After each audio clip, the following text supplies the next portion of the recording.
welcome. This week, India lost a bright young mind, a young, smart student on scholarship. 19-year-old Aishwarya had been a school topper in her native town of Shadnagar in Telangana. She had scored 98.5% in class 12. She was the pride of her family. She was aiming to sit for the civil services and dreamed of becoming an IAS officer. A family is grieving tonight after their daughter, 19-year-old Aishwarya, died by suicide.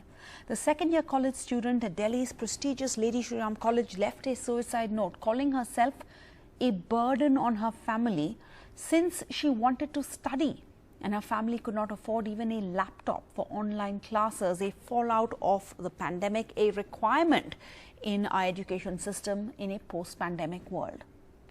Her father worked as a mechanic. He had mortgaged their home to provide her education. She came back home after the lockdown was announced and started taking online classes. She asked for a laptop, which her father said he would try for. She never asked him again. And last Tuesday, when the family was gathered in their living room, Aishwarya went to the only other room in the house and killed herself. Is the digital divide a curse on the Indian education system, only highlighting and cementing the inequality that exists in our country? And why are we not outraged enough about it? When will we wake up to this? It has been 8 months into the pandemic and the nationwide lockdown. And Aishwarya is not an exception. Her story of a struggle to continue with one's higher education is echoing across the country. Across India, the digital divide is destroying dreams, hopes and the aspirations of a better future for young Indians. Two of them join us now. We have Sayada Rizvi and Sukhram Chaudhary, both of whom see shadows of themselves in Aishwarya. Sayada, first, you're a student, you have chosen to go in for open learning. What's your experience been like with online classes? What's your story? Hello, ma'am. My story is not that much good because I have to study in a regular college. But my marks also good, but due to that pandemic also and not the financial support, I am not able to join my regular college. And after that, I just have the option of SOL, from which I have to take studies all through SOL only. And in that, I am from English medium, where I asked my teacher that please teach in English. Then he told me that there is no English medium class. If you want to English medium class, so you have to call an authority or ask from authority that you want English medium class. So most of the majority are of Hindi medium, but I am of English medium, so I face lots of difficulties to understand the syllabus because from class 1st to 12th I just study in English medium, but that's why I'm not able to get in Hindi. So I face that much very difficulty. And after that, due to this pandemic, when there is online platform, I have two siblings more. On that same time, I have to take the class. But due to the lack of phone, I have only my father's phone, from which I have to take the class. But due to only one phone, my sister or my brother have to take the class. So one by day, either my brother take or either my sister take the class, or either I'll take the class. Wait a minute, so you have two other siblings and you all alternate. So one day, one of your siblings take the class. So what do you do on that day? So I just keep on studying with my books only, or after that I'm not be able to get what teacher taught in that class. So you're not able to catch up because you've missed 2 days because you have two other siblings. Yes, ma'am. And I have two other all of you are using your father's phone. So what does your father do? How does he get by at his work without a phone? He has one little phone with him.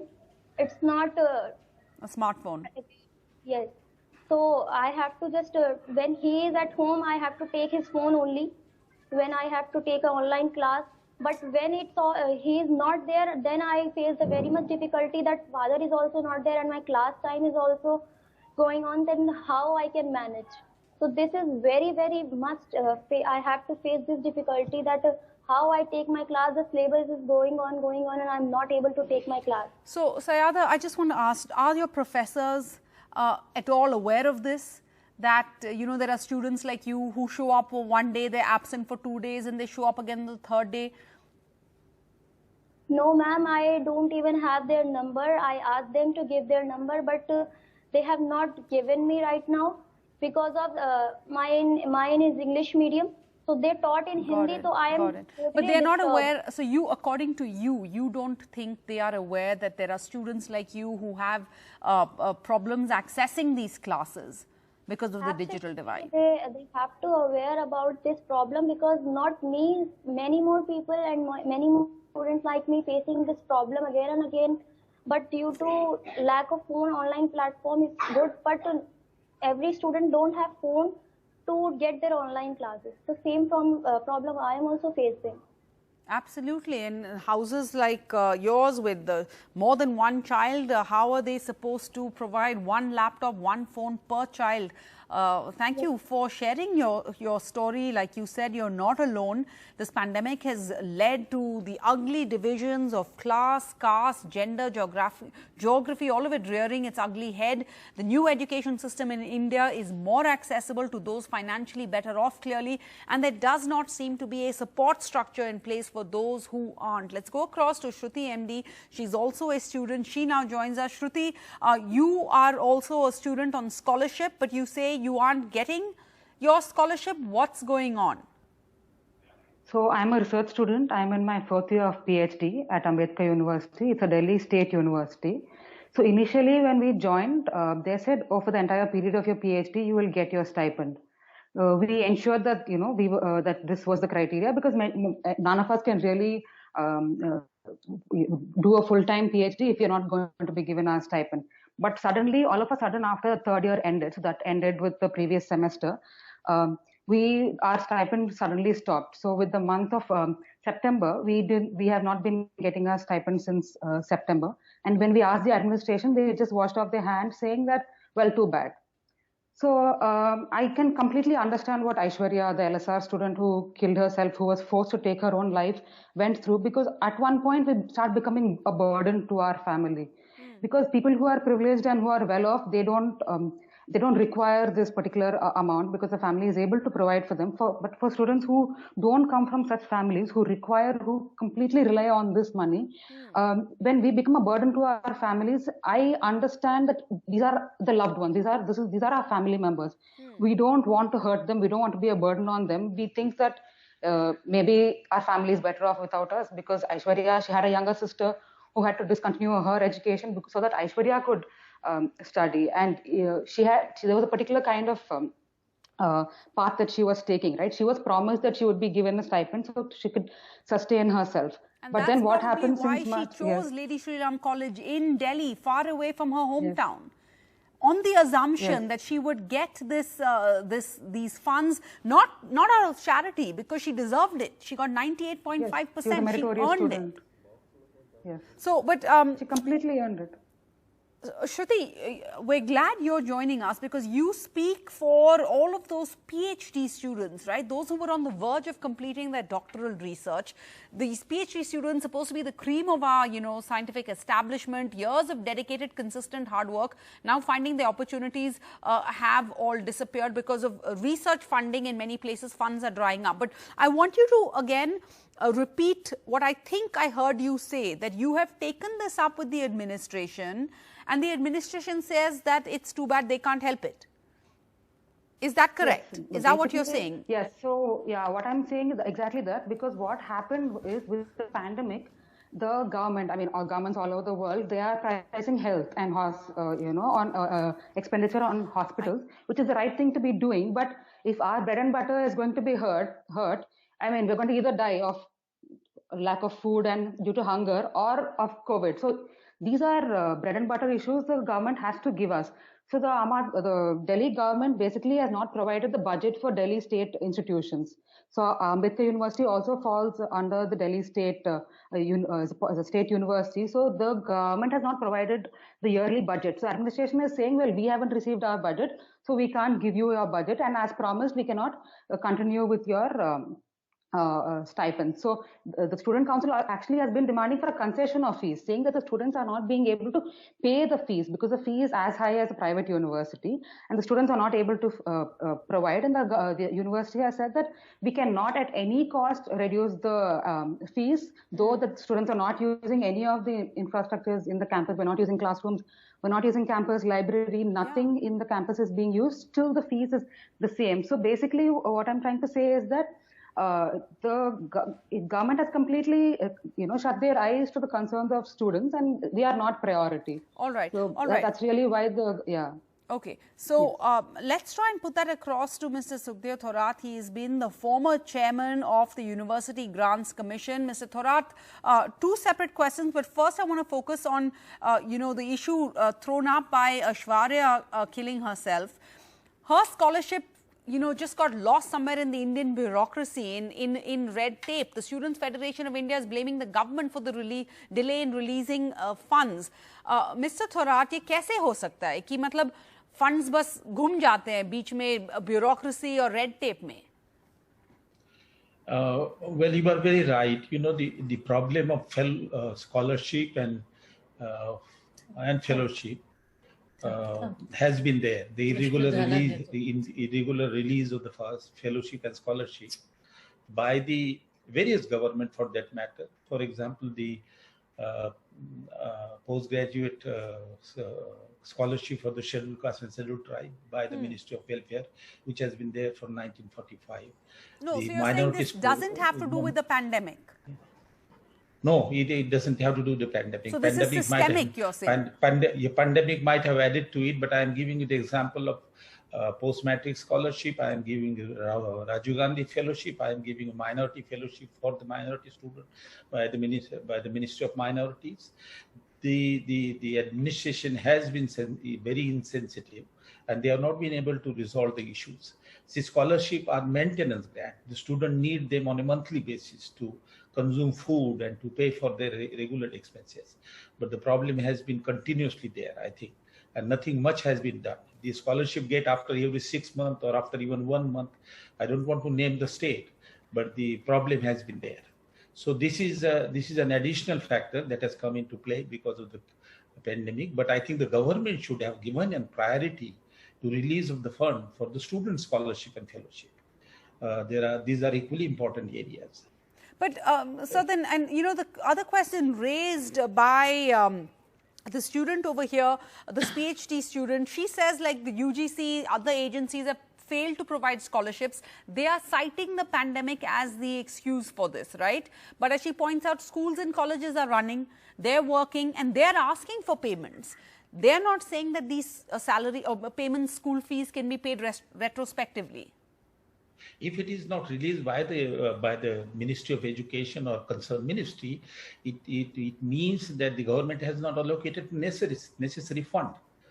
So beside the inefficiency and irregularity, the non-allocation of the fund for the scholarship is one of the reasons, I understand.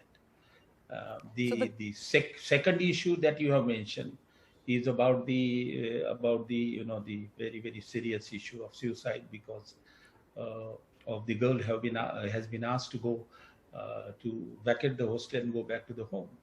I must share with you, this is a very, very serious issue. There was a huge debate before the University Grant Commission took a decision for an online examination and offline examination. There was a view that please consider the marks of the earlier semester and the year, work out the average and promote them and award the degrees. A chance can be given to improve it. But Correct. by no stretch of imagination, that the large majority of all the students who are staying in villages, small town, migrating along with the migrant labor will be able to take exam. And that is what precisely has happened. We are taking an exam which is hardly examination, reducing from 100 to 50%. So it is the stubborn nature of the government, basically. Very, very stubborn nature of the government, not realizing that it will affect a large majority of the people.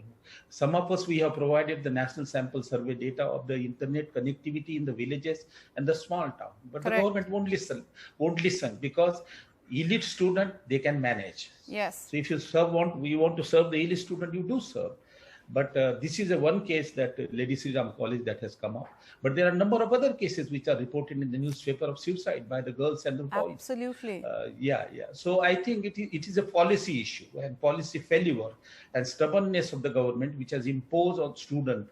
There was a large majority of the students who were saying that. So the government, you're saying this, the fault lies at the government. They are not releasing the funds, even though this is not the first time we're seeing a child that has, a student that has killed herself, her or himself.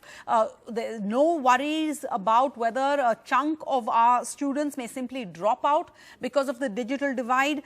This could end in a tragedy, like we've seen. This lack of access in this case has ended a bright young life that was full of hopes, full of dreams, and somebody who could contribute to India, to the Indian economy. Unnimaya joins us now. She's the General Secretary of LSR, of the LSR's Student Union. You also were a friend of Aishwarya's, so we're sorry for your personal loss. But in the larger picture, as we talk about this digital divide, there seems to be an assumption that all students will have access to a phone and a laptop. I don't remember having a phone in college. Certainly, I know it was years ago, but this just seems to be the blanket assumption. Right. Rightly pointed out. See, like the previous speaker said, it's a policy decision by the government. They are not releasing funds. They're not making any plans for the student body to how to go about when there is a pandemic or when there is some kind of issues going on. It's rightly pointed out that the issue of pandemic is an excuse. The administration, the DU administration and the Indian government has been again and again giving us this excuse of pandemic, we couldn't prepare and everything. But we've seen there are some states in India itself who have been prepared, who have distributed TVs, who have distributed phones to their students. So it can be done, and it's just an excuse that the Indian government or the university administration is making that we are not prepared or anything. It just means they want to exclude and they do not care about the students from the marginalized communities. And it's rightly pointed out. Even in LSR, the Students' Union conducted a survey wherein we asked a different set of questions like, what is your annual income? Will you be able to do you have a laptop? Do you have a proper phone? And the results were we were shocked to see the results. A lot of students said they do not have a laptop. They are not able to attend practical sessions. So even the administration is not even taking their responsibility to conduct a survey and understand how many students are losing out on these classes. The administration is like evading from their responsibility of doing it. All right. I want to bring in Srijan Pal Singh here. He's the CEO of the Kalam Center. He's a gold medalist from IIM Ahmedabad, an educationist.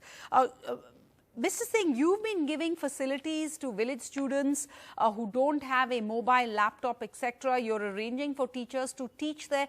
What is the magnitude of this problem? Because when we look at this, how we've seamlessly, often you hear of how we've seamlessly moved education from classroom education to online education, and we talk about how it flattens the globe, and you know, Indian students can now attend free classes at Harvard University online. We seem to be missing all those students who are falling through the crack. How large is it really that big a problem? Or is the government, does the government know something that we don't? Well, let's put some data into perspective to clarify this problem. Well, the last year's data says that only about 8% of Indian families who have a young person have an access to a computer and an internet. That's 8%. So 92 out of 100 children are actually out of the loop if you want a computer. 15% of India's rural India has any access to internet. 24% of India has smartphones. And even in urban areas, only about 42% have consistent access to an internet connection, which is good enough to run an online class. That's the magnitude of the problem. And it varies across state, it varies across genders, because the girl child is obviously the one which is going to be left behind. States like Bihar have less than 4% of families having a computer and an internet. So that's the magnitude of the problem which you're dealing with, Sarah. And Sarah, the other thing I want to point out, the problem is far beyond just a digital divide, because you see, we already had this divide. The financial divide already existed. You had a bulk of children who used to go to government schools, where we anyways had a quality issue. We'll not get into that. Now that was on the supply side issue. Now in the demand side issue, where the students are consuming, they've created a new financial divide, where depending on the type of device you have, whether kind of connection you have, half of India does not get power for more than 12 hours. So depending on what kind of power you have, electrical power, you would be given the quality of education in that level. So the quality suffers more. And remember one thing which everybody seems to miss out is that India runs about 1 million Anganwadi centers. India runs about 1.5 million schools. Each one of them serves meals. They used to give nutritious meals to the most deprived segments of India. That's not happening. So it's not only an educational challenge, it's a health challenge. It's a social challenge because children do not learn just by digital screens. They learn by emulating and finding the right heroes, which happen in the classrooms. And you know, a month and a half or so ago, I was there on your channel and we talked about how the government was showing urgency to conduct the NEET exam and the JEE exam because they didn't want, education to hamper or suffer for any reason. But why is that urgency missing when we are talking about finding a strategy for reopening colleges with the right infrastructure to reopen the school? The whole world is talking about it. Countries like Sweden, countries like Taiwan, countries like Nicaragua even, they did not even shut down the schools throughout the pandemic because they said one thing: we can let the pandemic affect our present, that's happening. But can we also let the pandemic affect our future? Can we let Aishwarya's happen? And I salute the spirit of the girls which you brought here, Saida and Shruti, for standing up for this very difficult time. And I know I've been a student, I've been a teacher. It's very difficult to do what you're doing. So hats off to you and hats off to your courage. Absolutely, you're right. And, since we have Saida and Shruti here, I want to ask you, Shrijanpal Singh, as you work in your field trying to provide laptops, phones to deserving students, do you see a gender difference or gender gap or disproportionate number of girl students who take the harder hit when it comes to parents having to decide who to pick between their kids on who to provide or prioritize in terms of an education? Generally, that's something which we try to discourage, but we know from the internal audit that it does happen. It is always happening that, if there is, for example, the situation where there were 3 kids and there was a single device, it's usually the boy child who gets the device and it's the girl child who suffers. We try to educate as much as we can. We try to also, using a camera, also figure out whether the girl is using it or not, but it's very difficult. And you're right, it usually hits the girl child the most. It has also got a socio-economic angle to it. We are all seeing it. So it's always the marginalized segments of society which are suffering more because of this whole digital divide which we're seeing in India. And of course, the fallout, as you're saying, will be felt for years to come. This has set us back in terms of all the gains that we had made over the past few decades when it came to education. But I want to ask you, do you think once things return to normal, will we go back to the physical schooling system? Because on one hand, you also hear many of these petty stories that say, oh, look, this is so great. Students can sit at home and access teachers. We can access teachers from all over the world. Does this mean there might be a push to make sure that some of these new systems that we've been forced to adopt become the norm going forward? You see, one has to understand the psychology of learning for that. Children and even adults learn by emulating, by copying what other adults are doing. So children learn by what you do, not what you say. So a classroom environment provides that social learning skills, which are very, very important. Those social skills we are completely ignoring. Yes. Number one. Number two, we have to send kids to classroom. I'm not talking about the 10% kids. I'm talking about the 90% kids who also depend on a classroom for their food, for the nutritious food they used to get at midday meal. And the third thing I'll tell you is that some of the curriculum can obviously be digitized. We also run a school which, where we have the caricature of Dr. Kalam, a cartoon of Dr. Kalam, which teaches modern things. But the broad things, life skills, the communication skills, the ability to form team, leadership, all these things require human interaction. Now, after all, we all wrote an essay in our classes in schools that man is a social animal. So it is. And that's how it is. So we need to expose children with other children. Peer learning is there. There is a learning from the teacher, and there is also the whole issue of social learning and the issue of midday meal schemes. So I don't think this is going to replace the traditional way of education. All right, but thank you all. We on our part try and put the focus, put the spotlight on these issues, because we think stories like Aishwarya's must be told, they must not be silenced, and they must not happen again. Thank you all for joining us. It's been a very difficult year for everyone, but one of the most hard-hitting fallouts of the pandemic has been the dismantling of affordable education, and the repercussions of this will be felt for decades, something our policymakers must be aware about. Thank you all. That's it on We the People. Good night.